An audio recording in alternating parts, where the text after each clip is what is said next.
What's up, guys? Mike MTG Jedi here, and we're on my buddy Storm's account, and his account is stacked, let me tell you. But he has got a really nice surprise for us today. This new Siphi epic version Rector Drath. And in addition to her sweet costume, she looks like a freaking Sith Lord ready to smack you with that scepter and this floating orb. She looks like the queen of the Night Revenants, in my opinion. And we're going to talk all about her, guys. We're going to talk about how to build her. We're going to talk about her abilities. Where is she going to be good? And I am super pumped to bring this to you guys. Hopefully I'm the first to this one, but if not, you know I got the good info anyway. So let's jump right into it. So, Rector Drath, let's talk about her abilities first. Number one, she has a base HP of 17,000, which is actually pretty low. She is a support-based champion, but you're going to see that her HP is going to be probably her most important stat. Her attack is actually, not bad for a support champion, and her defense is not bad as well. Her base speed of 109 is super good, and the rest of her stats are pretty typical, okay?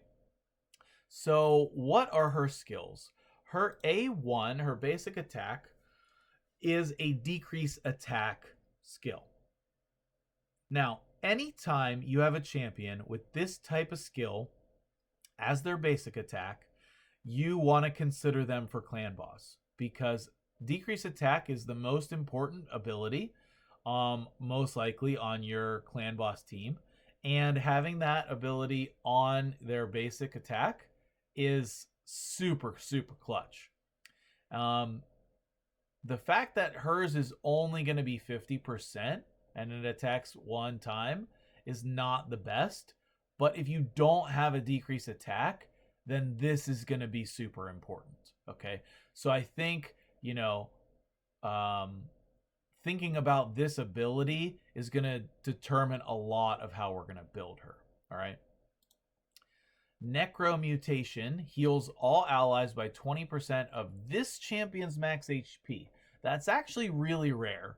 Normally, the heal goes off of the allies' HP, but because it goes off of hers, that's going to be a big heal. So after healing, she gets everybody gets a perfect veil if they had full HP. If they didn't have full HP, they're going to get a continuous heal. So either way, we're getting a lot of heals, and then we're going to get the veil or the continuous heal. Sweet. 5-turn cooldown, bonus heals plus book. Yeah, we want to book here. Revives a single ally with 60% HP, fills their turn meter by 60%, and then places a perfect veil buff on them for 3 turns. So that is a really... I'm going to say it's a unique ability, actually. I was going to say it's rare, but I think it's actually unique. Is there any other champion that revives with a perfect veil? I don't think so. Closest would be like Cardinal, and she revives with full turn meter. There's somebody who revives with decreased defense up, but I don't think there's anybody who revives with a perfect veil. If I'm wrong about that, let me know in the comments. But this ability is super good. You can get it down to 4 turns, which is good for a revive. And then her passive is so good too, guys. Whenever an ally under Veil or Perfect Veil gets a turn, they heal by 10% of their max HP. And they increase their resistance while they're under a Veil or Perfect Veil by 50. What an awesome combination. She has the only champion so far in the game, I believe, with a Doom Tower aura. But it's resist. But, if she's in your Doom Tower team and you need an aura, resist is actually a good one for Doom Tower. All right, now, normally we would talk about where to use her, but in this video, we're going to talk about how to build her first. So let's go ahead and do that. So Storm and I have been theory crafting and talking a lot about how is best to build her. And I think you really have 2 options, okay? Number one, this ability here requires accuracy. So you could build her with a bunch of accuracy and get this up over 200. A lot higher than that, is a possibility as well. But if you're using her in Clan Boss, for example, as I mentioned, one of her good spots to play would be Clan Boss because of that decreased attack. Then you would need this to be over 200, 230, 240, something like that. Nothing insane, but those accuracies can be hard to get depending on where you are in the game. The other option is to completely ignore the accuracy, and you can see that's what we've done here, and focus more on speed and HP. Now, this type of build here is more focused on A, Faction Wars, and B, possibly Arena, Dungeons maybe, okay? Whereas the accuracy build would be mostly focused on Clan Boss. So you got to know your roster and where you want to use her, but I think that this will allow her to play in more areas of the game. And you can see we were able to get her HP up pretty high, as well as her speed, by doing it this way and avoiding the accuracy.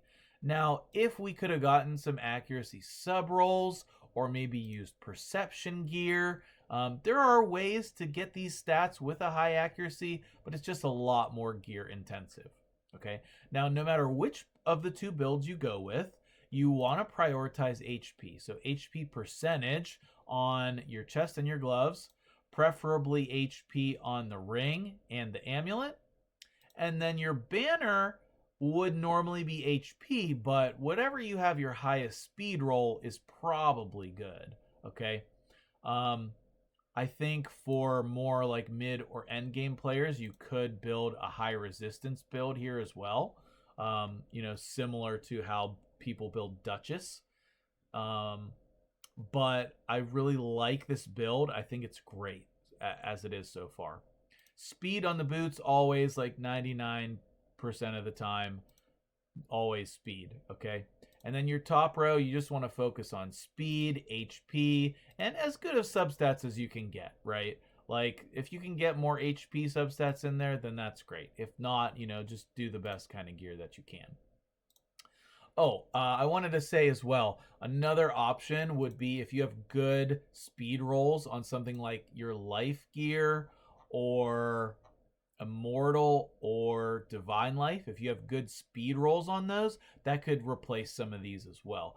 Like if you had 15 or 17 speed on one of those HP boosting artifact sets, then that could be a good replacement here. But remember, with those speed sets, we're getting the 12% bonus, which is really probably 13 speed each for these sets because their base speed's 109. And that, that's a lot of extra speed, right? That's why we were able to achieve this speed of 244. HP of 57,000 is actually very good for this champion with only 17,000 base HP. As a comparison, if we look at Coronar real quick on his account, he has 27,000 base HP, and he's only 10,000 higher. Okay, so keep in mind that her HP base is not crazy high, so it is going to be a little harder to get that HP up. You want to, you want to work on that HP everywhere that you can. All right, so those are basically the two builds. Now we're going to jump into where we can use her, how does she work, how does she play, and really take a look and see, is she as good as the thumbnail? Okay, so let's get into that. All right, so her main role, I want to say her main role is for Faction Wars. Okay, so let's start off by saying Night Revenant has nobody to revive. They just have no one to fill this role. So we're going to try to get some stars here for Storm, run through stage 15. This is the team that we're working with right here. And all four of these are very common epic champions that people use for Faction Wars. And then adding our Darth Sidious's sister, Um, Rector Drath, adding her to this team adds a really important revive skill. So let's jump in here, see if we can clear this level real quick, and then I want to go mess around in a couple other places too. So far from doing this video and doing some testing with her, I must say I've been very impressed. So when we put it on auto, she's going to do this skill first. You're going to be at max HP, so she's going to put a veil on everyone. And look how she veils herself as well. I don't think any champion in the game does that, guys. No champion veils everyone and themselves. Siphi doesn't do it. Duchess doesn't do it. Nobody does that. Okay? So I just think that she is such an outstanding champion, and the more that I'm playing with her, like, the better she seems to me. Not sure, Storm, why you don't have 3 stars on this level, buddy. This seems very manageable, but it could very well be because we didn't have a reviver. And that is something this faction is really lacking, is the revive mechanic. So we're going to try to stun here, get some good damage on him, and then we'll put some more damage on the other one. And she's not doing bad damage, honestly, guys. Like 4,000 on her. Yeah, there's the revive. And she's going to heal herself. Ugh, this level's kind of frustrating. But, you know, it's not as bad now that they've nerfed it. But if you're struggling on Faction Wars, just know it is still difficult. It's still hard, okay? So if you're having a hard time, just know that that's okay. Okay, it's okay. I used my A1 there, so we have our A3 for the final round. Let's go ahead and put the veil up, although I don't think we should be too worried here. Let's get some AoE damage. Let's always, you always want to attack the reviver first, because there's no point in killing all the damage dealers if the reviver is just going to revive them, okay? And then nuke.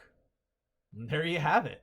Okay, we didn't really need the revive mechanic on that stage, but I guess we could try 17. That would probably be a little bit harder. That was pretty quick. Yeah, let's go here with the Santa. Okay, I did my first live stream on yesterday, actually, as the time of recording this. And my brother hopped on stream. He was giving me crap for killing Santa, which I thought was pretty funny. All right, so this right here, super important, because it's going to increase their resistance, so that if the War Mother gets a turn, then she will not be able to land her bombs as easily. I'm going to try to stun everybody, including Ignatius. And maybe it's just confirmation bias, but I find that if I click on them for the attack, they're more likely to get the debuff. Storm, nice build on Skullcrown, man. She is killing it with the damage. Now we could be in a little bit of trouble here, because this wave is, you know, a little bit difficult, but I think we'll be all right. Let's try to stun one of the Iggies. And anytime you have slept people, try not to wake them up. I mean, I did it there, but that's okay. You know, it's not possible to avoid it. Skullcrown has all AoEs. And we're getting some sweet counterattacks, guys. Sweet counterattacks. Counterattack masteries on your AoE champions is the way to go. All right, so we're definitely clearing this. No questions. We're definitely clearing this. Now, there will be a problem trying to clear stage 21 still, because we are missing mechanic of some kind of crowd control. So until Storm gets that on his account, I don't think he's going to be able to beat stage 21. Look at the stuns! That's what I'm talking about. We definitely need to try to kill Santa first. This faction does not have decreased defense either, This faction is just lacking in so many ways. Man, that shield is crazy. We're going to kill all of the reindeer and leave Santa for last, I think.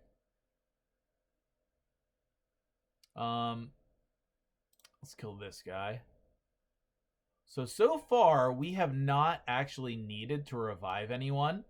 When I was doing some testing earlier, the further you get in Faction Wars, though, we can just put this on auto.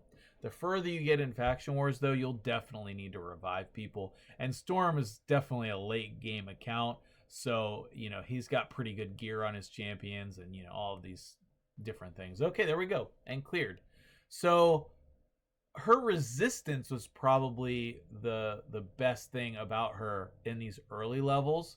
But if this is your first time clearing the levels, she is going to do such a huge job protecting, healing, reviving.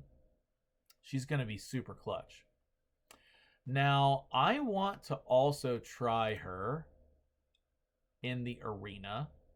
Not here. But I want to mention as well, okay, you can gear her for Clan Boss. I think she'd be outstanding, like top tier in Doom Tower, because she provides that healing and revive on your teams. We've already mentioned how she's going to be good in Faction Wars. If you need the tankiness in the dungeons, yes. But in general, you want to try to move past that to more damage. And campaign is not her area. So I want to try her over here in Arena. Let's see what this team power is like. 228.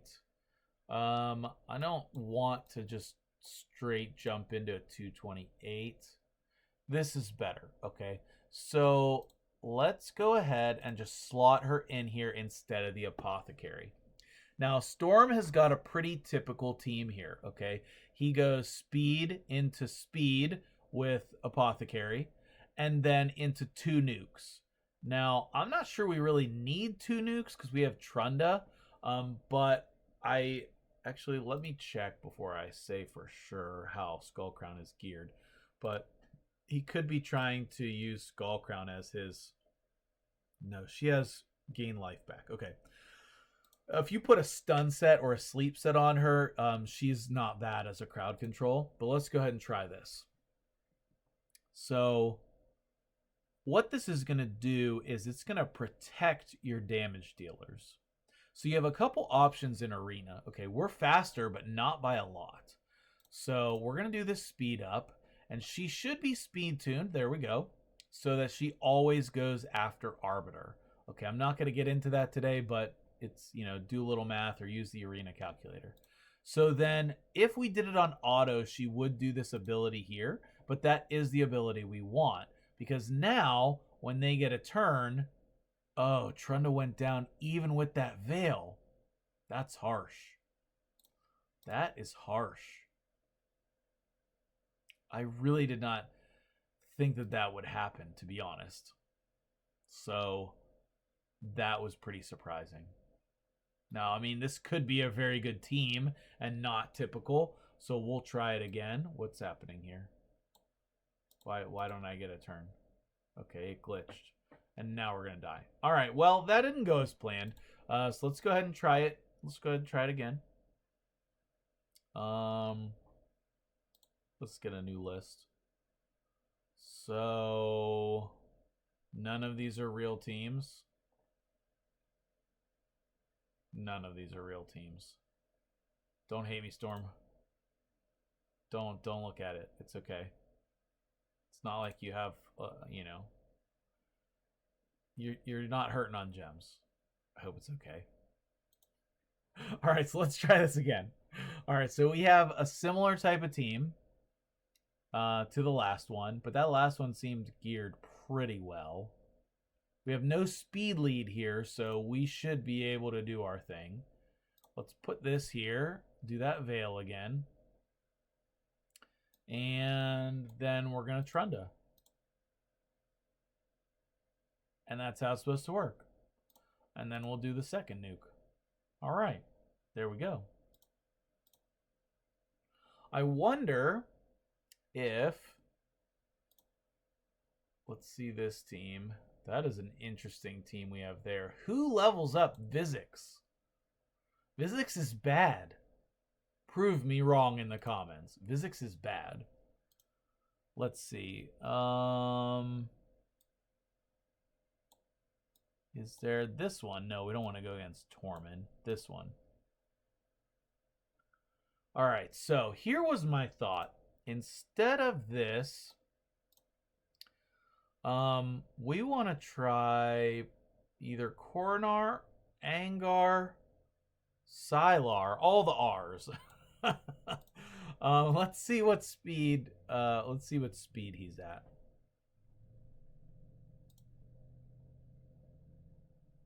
Not sure that that's going to be fast enough. Krisk is not going to be fast enough. Coronar, that's the one. So let's try this. All right. So what I like a lot in my arena teams is somebody to help defensively, and that is this Drath chick. I like somebody who is going to do some kind of provokes. And which ability? 70, I believe that's the ability we want to do. But we could just decrease attack. Pretty sure we want to do this. And provoke them.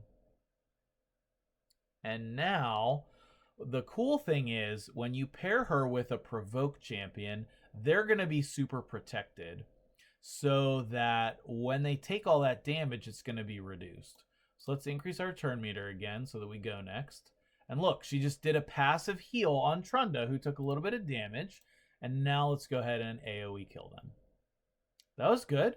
Look how little damage Coronar took there. I want to kill Brachus. It didn't even kill him. Well, now we'll go ahead and do this. Good. And now he's going to deal damage again. Oh, the veil wore off. That's unfortunate, but he still lived. See if we can kill. No, but we did reduce his turn meter. And now she's going to go again.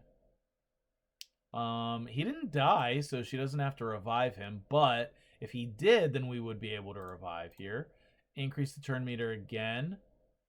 And then Trunda's going to finish off. Even on a weak hit, she's still finished. So yeah, so I really like combining her with a provoke champion, because then that's going to allow us to survive the incoming hit. Okay? I mean, I think she's great, guys. I really do. I think she's great. How would she do against a team? Oh, this is not a real team. Are there any other real teams here? Probably not. And I don't really want to spend more of the gem horde. I kind of want to see this team. Okay, let's try one more team. Let's try one more team. We want to see this Vizix team, okay? We really want to see this Vizix team. I know that you're curious as well. All right, so we're first. So, what did I just do? Okay, well, it doesn't matter, but I clicked the right ability. All right, now let's go ahead and provoke. Now they're all going to go and they're all going to attack him. Let's click the right ability this time, apparently, so that Trunda can kill them. Cool. And then we'll go ahead and get a weak hit. Attack. Now we'll do this on purpose this time. And look how fast she is. I mean, like, the fact that she's getting all these turns is really great. I love that ability. Why does no one ever use that ability? It's so good. All right, awesome. So you can see how defensive she is outside of like crazy geared teams like that first one. And she would be perfect on one of your 3v3 teams. Like, let's take a look at Storm's setup and see if there's Actually, let's go on the battle screen. Let's see if there's a team where it would make sense for him to use. Okay, so we have Kymar lead into Shatterbones to reduce their turn meter, defense down, nuke. Okay, that's good. This team here is actually his best team, and it always catches people off guard because of the 50 Seeker, but trust me, if you see this team, dude, it's a disaster. Don't fight it. It's bad. It's real bad. And by bad, I mean insanely good. And then this third team is the one that we were working with before. So if he's unhappy with how the first team is running, then using Rector Drath on this first team could be very helpful. But he can also bring her in here if he's worried about not going first. Or he wants that additional protection. This has got to be something wrong here. He doesn't have Trunda on any of these 3v3 teams. Storm, come on, man. Trunda, got to be on one of your 3v3 teams. But she does provide a lot of flexibility for one of your 3v3 teams. And, like, can you imagine, like, swapping out one, like, Valk, Krisk, Rexthar all on the same team? That sounds gross. We have to try it. We have to try it. I don't want to do 3v3. Those battles just take way too long, guys. Way too long. That one's going to be too easy. Which one did we say was the hardest? This one? Oh, you know what? We could try this Tormund team. Let's do this. Let's do this. So his team is Seeker in the lead. And I really like Seeker in the lead because then after Seeker takes damage, everybody else is going to get their shields. And then Krisk and Valkyrie.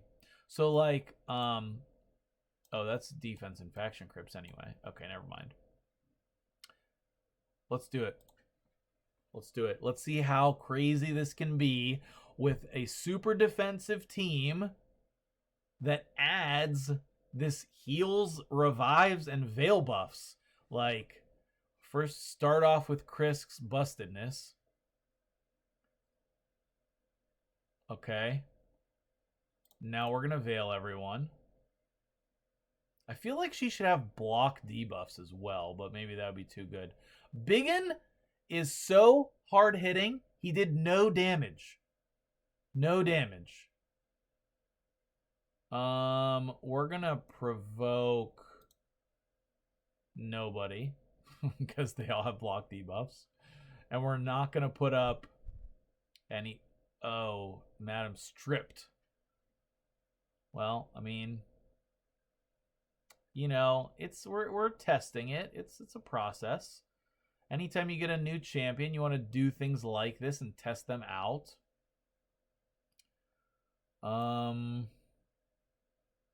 Pretty sure we want to do that, but maybe we want to provoke them. Let's provoke them. Okay. I'm happy with this. Now that she's unfrozen, if she survives here, look, that was great. Look how much damage everyone has taken. Valk got frozen, and that's one of the main problems here. Yeah, she got frozen again. So let's go ahead and... Yeah, we might as well revive Seeker. Now, what if she dies? That would be not ideal. So, I mean, maybe his team just can't get better. And that's okay if so. But we did get pretty unlucky. Valkyrie's been... She's been frozen the entire fight, which is ridiculous. Well, that didn't work out so well. But I still think that this is the right idea. You know what? I don't care. We're going to do another one. We're going to do another one. This one. Let's do it. Let's do it. I want to give you guys the most information possible, and I feel like running that team against Tormund, where we're adding a ton of buffs, is just asking for trouble. So let's run it here and see what happens. Provoke them. Oh my goodness. See, this is what I'm talking about here. Their main damage dealer did not barely even get through the shields, and now we're going to do this. And put giant shields up. Let's go ahead and hit auto and see what happens. We're going to target the reviver. And the cool thing about these defensive teams is that they're very grindy. So if you are losing fights really quickly, you can try to build one of these defensive teams. And then that will help you with these grindier fights. Now he's going to get the revive. We're just like one turn too short. One turn too short. But you can see we're not in trouble at all here. We're not in trouble at all. And if we put books into her, she would just get even better. She would just get even better.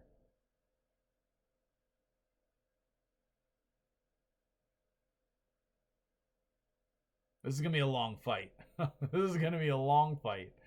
Oh, man. I didn't realize what I'm getting myself into here, guys.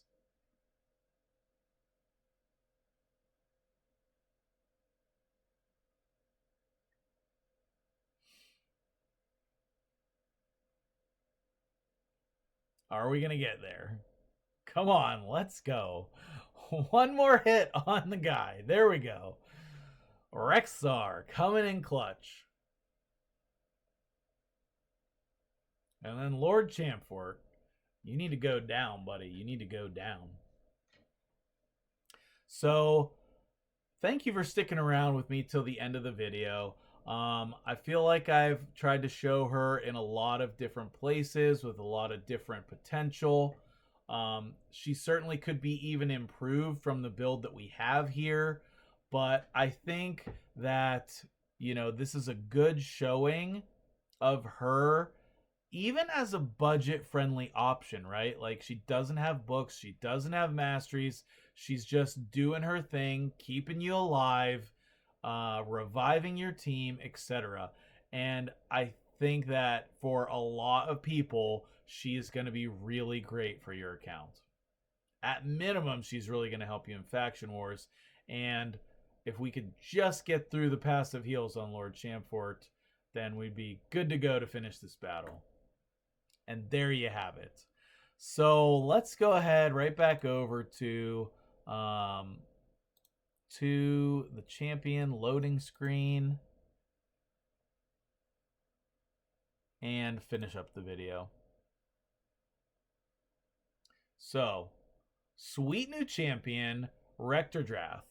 Pretty sure I've been saying her name wrong this entire time. But, you know, it's just my nickname for her, obviously. I think she's great. Tell me what you guys think in the comments. Okay, would you use her if you got her? Was this showcase a good enough representation of what she can do? Let me know in the comments below, guys. I think she's great. I think she could help you. I would love to build her on my account and mess around with her there as well. I haven't gotten her there yet, so we'll see if I can ever get her. But that'll do it for me here. You know me, I'm MTG Jedi, bringing those champion guides for you. Thank you so much to my buddy Storm for letting me on his account. And this is Rector Drath. You guys have a great day.